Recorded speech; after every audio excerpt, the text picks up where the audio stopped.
On the east coast of Japan, not far from the sacred city of Kyoto, stands an ancient Shinto shrine. It's a beautiful, simple structure, a fine thatched roof borne on cypress timbers and beams. It is believed to have been on this site for over 2,000 years, and it is one of the most sacred Shinto sites. 3 years ago, local villagers awoke early one morning, made their way to the revered shrine, and proceeded to tear it down. The thatched roof was thrown to the ground, the pillars felled, and the inner sanctum dismantled and carted away. The destruction of this uniquely sacred place would be tragic if it weren't for the fact that the local people actually tear it down and rebuild it every 20 years. They have done so without interruption 63 times now over the past 1,300 years. If it weren't for the 20-year rebuild, the cypress pillars, which must be set directly on the ground, would rot. The thatched roof, exposed to the harsh seasons, would decay and begin to leak. But it's more than simple maintenance. The underlying concept is that repeated rebuilding renders the sanctuary eternal. Of course, the Jews are different from the Japanese, and Judaism differs from Shinto. What we hold sacred are not shrines, but texts, built not of cedar and thatch, but of words and ideas. And yet, like the people of Japan, we Jews have perpetuated what we hold sacred by periodically dismantling and rebuilding our sacred institutions and practices. The Mishkan, the portable wilderness sanctuary, was replaced by the temple in Jerusalem. The temple in Jerusalem was destroyed in 586 BCE by the Babylonians and then rebuilt, but destroyed again in 70 CE by the Romans. It was then reimagined by the rabbis, and instead of rebuilding the Jerusalem temple, our sages built local synagogues and houses of study. We offered up the words of our mouths and the meditations of our hearts instead of rams and doves. The prayer book replaced the tabernacle, becoming a sanctuary of prayer, a Mishkan Tefillah, which is the name of our Shabbat prayer book. For 2,000 years, Jewish worship has evolved and been renewed to reflect our changing experiences in history. As early as the 2nd century after the destruction of the temple and the shift from sacrifice to prayer, our sages understood the need for innovation in worship. There's a discussion in the Talmud about whether prayer should be fixed or spontaneous. In the Mishnah, written about the year 200, Rabbi Eliezer says that fixed prayer is not true supplication. In the next generation in the Talmud, Rabbi Abahu adds that one should not recite prayers as if one were reading a letter. And Rabbi Aha says one must add something new each day. Explicating this ancient passage, Rabbi Janet Marder, one of the editors of our new High Holy Day prayer book, Mishkan HaNefesh, writes, "Prayers with fixed times, structure, format, and content make communal worship possible, link Jews across time and space, and imbue prayer with a specific set of shared concepts and values. Perhaps the most important is the sense of comfort and belonging evoked by words and melodies ingrained in our memory. Yet reciting the same prayers 3 times a day may soon devolve into mechanical, mindless mumbling. Hence, she writes, the sages' dual desires for the fixed and the fluid, the received texts enlivened by elements of novelty added each time we pray." traveling peddler comes into a shul one Shabbat morning, and he finds that the worshipers are moving so quickly through the prayer book, he can barely keep up. And he wonders how they could possibly be getting anything out of the experience. About a month later, he comes back to town again, and to the astonishment of the worshipers in the shul, he brings his horse into shul with him. "You can't bring that beast in here," hollers the shamash. "But my horse can daven. My horse can pray." He leads his horse to the bima, opens the prayer book on the table, and lo and behold, sure enough, the horse begins to pray. She looks at the book, nods, and then with her muzzle, she turns the page. Scans the next, turns the page again. The congregants gasp in astonishment. "How on earth did you teach your horse to daven?" asks the rabbi. "In fact, I did not," says the visitor. "I put oats between all the pages of the prayer book. And my horse learned how to turn the pages looking for more food. After a couple weeks, I removed the oats, but she still turns the pages looking for the nourishment she seeks." "That's what I saw," he says, "when I was here last month.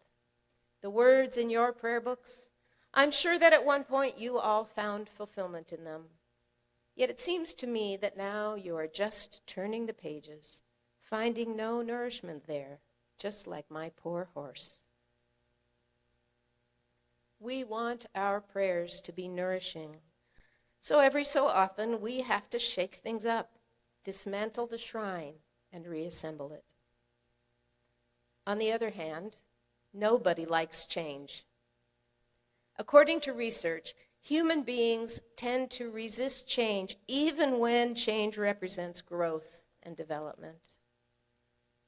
For the first 25 years of my rabbinate, I led services from the gates of prayer. We used to use it here as well. Honestly, I still expect the Aleinu to be on page 615 and the Kaddish to be on page 629. Maybe some of you can do the same for our current Shabbat prayer book, Mishkan Tefillah. Lecha Dodi, page 20. We sing verses 1, 2, 5, and 9.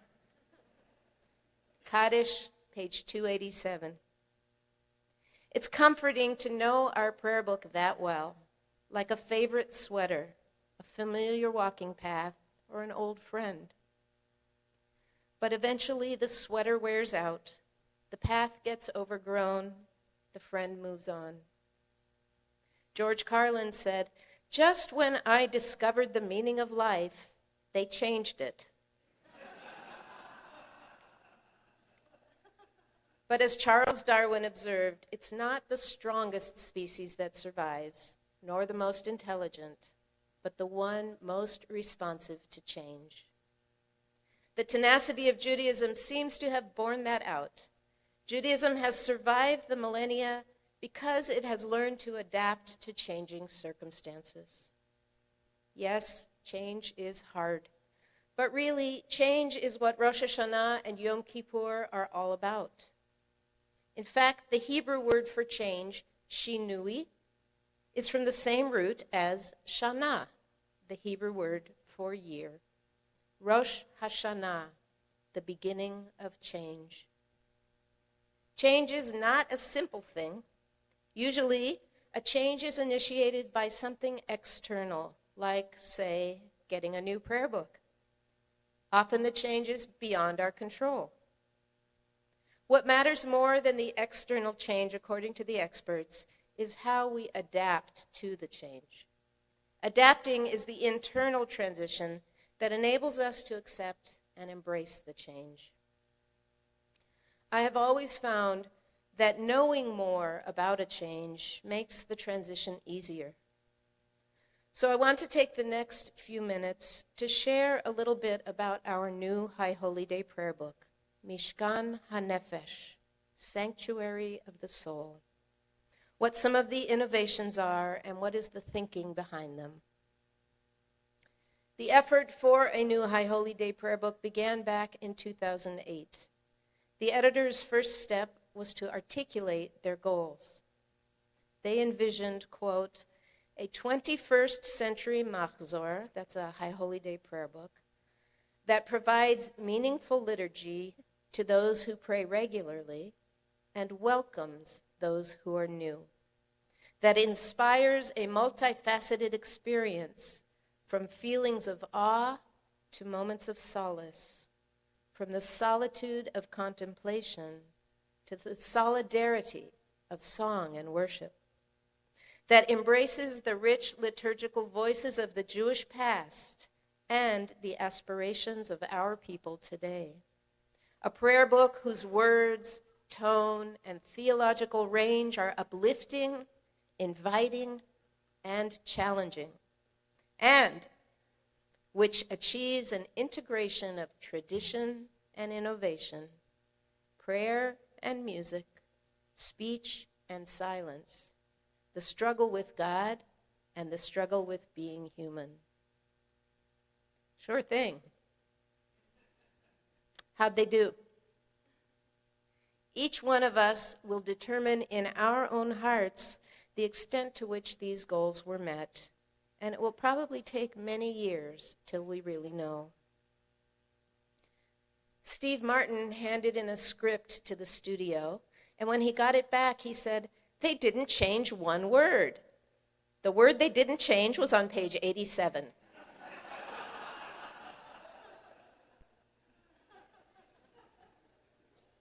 Don't worry.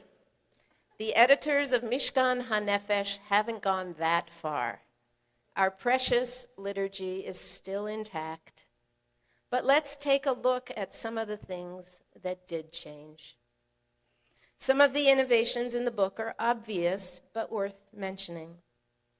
There are now 2 volumes instead of 1, so that more material could be included without making the book too physically cumbersome. The gold and silver covers are evocative of the richness and majesty of the texts within.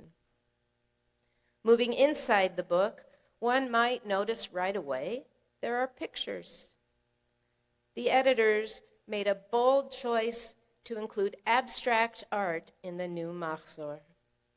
You can find one opposite the title page and also on the page before each different service. Evening, morning, Kol Nidre, Yom Kippur morning. These visual prayers are likened to the white spaces between the words of Torah, which according to the mystics contain hidden levels of meaning. The art in Mishkan HaNefesh is an invitation to experience the High Holy Days using a different kind of language, a different kind of metaphor, perhaps even a different part of our soul. There are 11 original woodblock prints by internationally recognized artist Joel Shapiro. He created them after many months studying the themes of the High Holy Days, studying the drafts of Mishkan HaNefesh, and we are invited to experience them rather than try to understand the images. Rabbi Hera Person, executive editor of the Machzor, writes, art doesn't have to be understood to be felt. Let yourself experience the art in Mishkan HaNefesh. Move beyond the discomfort of not knowing what to do with it, and just look at it. Next, flipping through the pages, one can see that there are pages tinted blue and pages tinted gray. The blue pages, marked for study and reflection, are intended to let you pause, as Rabbi Spilker said, and delve deeper into something that catches your eye or heart, even while the rest of the congregation moves on.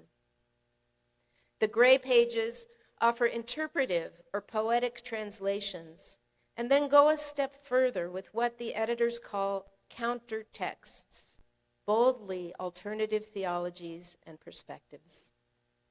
These countertexts are indicative of a subtler change in perspective regarding traditional texts we might find troubling or problematic.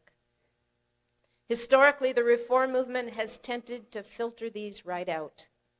For example, the Union Prayer Book, Gates of Prayer, and Gates of Repentance, all of them left out the second paragraph of the Shema, which talks about divine reward and punishment. According to Rabbi Janet Martyr, Mishkan HaNefesh aims instead for a deep encounter with difficult concepts and a more complex understanding of Judaism's great ideas. In Mishkan HaNefesh, reflections on this challenging second paragraph of the Shema fill 6 gray pages.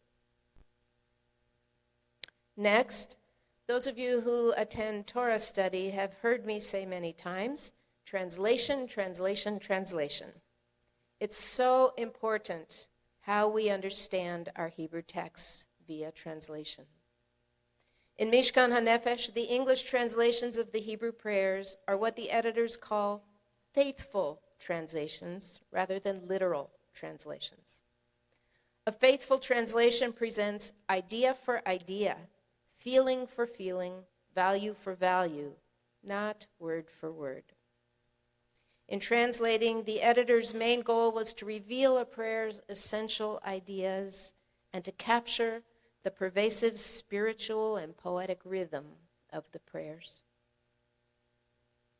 One of the more subtle innovations in Mishkan HaNefesh is what the editors call integrated theology.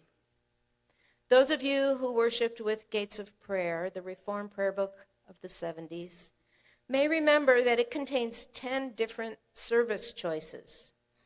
Erev Shabbat service 1, Erev Shabbat service 2, Erev Shabbat service 3.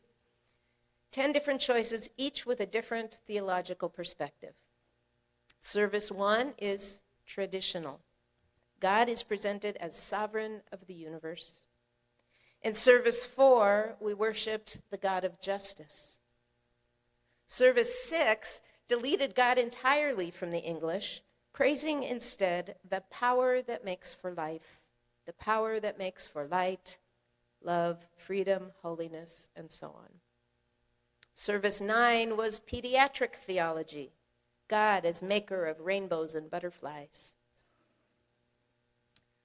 Recognizing that God cannot ever be reduced to a single attribute, the editors of our new Machzor sought to integrate these diverse theological perspectives and images throughout the book, with the hope that by encountering different approaches to the sacred, we would emerge with a fuller and more holistic understanding of the divine.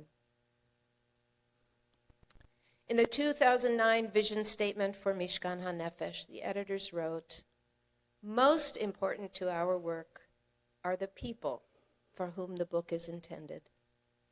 The members of a dynamic, ever-changing, and diverse reform movement who gather in community to experience awe and forgiveness and hope.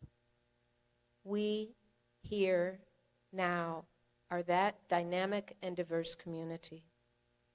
We've had Mishkan HaNefesh in our hands for about an hour now, and I imagine there are as many different reactions to it as there are hands holding the books.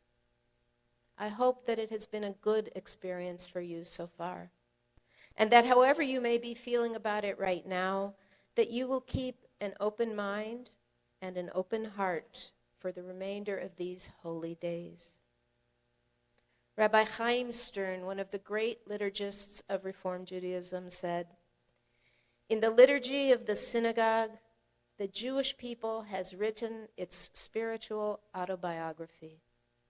For a score of centuries, each generation has, in turn, added its own distinctive chapter to this book, each seeking in its own way to express our people's soul. We hold in our hands the latest chapter, Mishkan HaNefesh, the soul's sanctuary. But the chapter isn't finished. We've just begun writing it.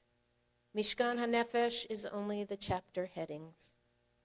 It is our task now to offer our own minds, hearts, and souls to it, to fill in the white spaces of its pages and make it our own, so that each of us will indeed experience awe, forgiveness, and hope.